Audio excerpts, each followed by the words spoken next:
왕이라는 단어를 생각하면 어떠한 이미지가 떠오르십니까? 권력, 힘, 좋은 옷, 높은 자리 등 누구든 원하는 그 좋은 것들을 가진 사람, 그런 것들을 누리는 사람이라는 생각이 들 것입니다. 고난, 약함, 이러한 단어와는 거리가 굉장히 있어 보이죠.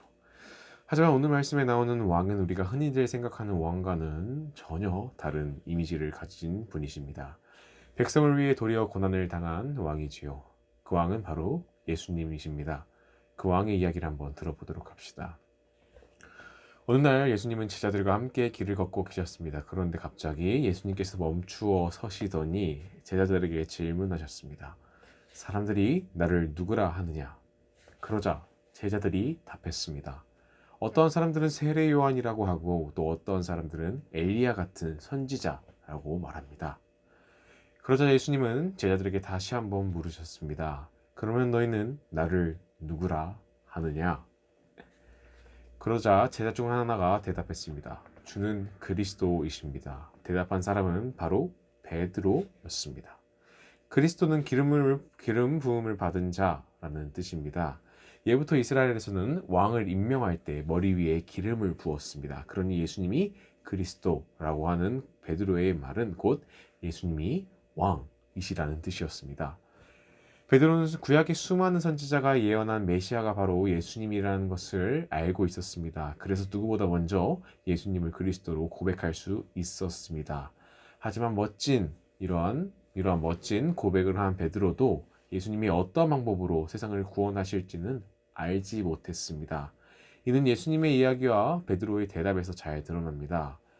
베드로의 대답을 들으신 예수님은 자신의 이야기를 아무에게도 말하지 말라고 제자들에게 경고하셨습니다.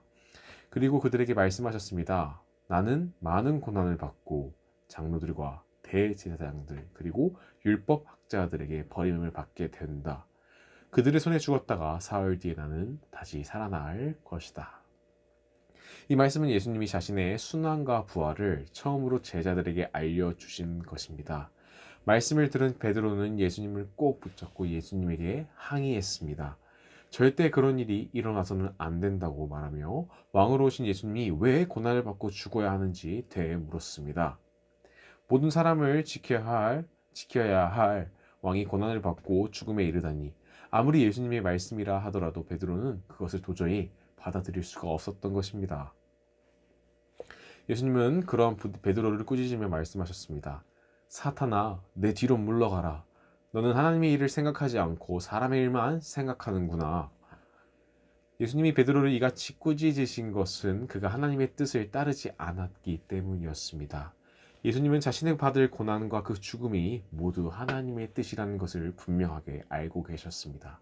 그래서 고난을 당하고 십자가에 달려 죽음으로써 하나님의 뜻을 이루시려고 한 것입니다. 예수님은 그저 전쟁에서 이기러 오신 이스라엘 왕이 아니셨습니다. 그보다 더 놀라운 하나님의 계획을 가지고 이 땅에 오신 것이었습니다. 예수님은 모든 사람을 죄에서 구원하려는 하나님의 뜻대로 후에 십자가에 달려 죽으시고 사흘 만에 다시 살아나셨습니다. 예수님을 그리스도로 고백하고 있으십니까? 혹시 베드로처럼 하나님의 뜻을 알지 못한 채 고백하고 있지는 않으십니까? 예수님을 그리스도로 고백할 때마다 우리를 구원하시려는 하나님의 뜻을 기억하시기를 바랍니다.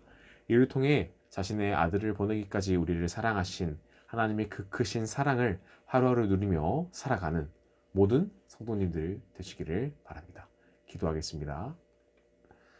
하나님, 오늘 말씀을 통해 다시금 예수님을 통해 우리에게 보여주신 그 사랑을 묵상하게 하시니 감사합니다. 베드로처럼 우리가 가진 생각으로만 하나님을 판단하지 않게 도와주시고 무엇보다 우리에게 보여주신 하나님의 계획과 그 사랑을 다시 한번 기억하며 그 뜻을 묵상함으로써 하나님의 사랑을 누리며 살아갈 수 있도록 도와주시옵소서. 예수님의 이름으로 기도드립니다. 아멘.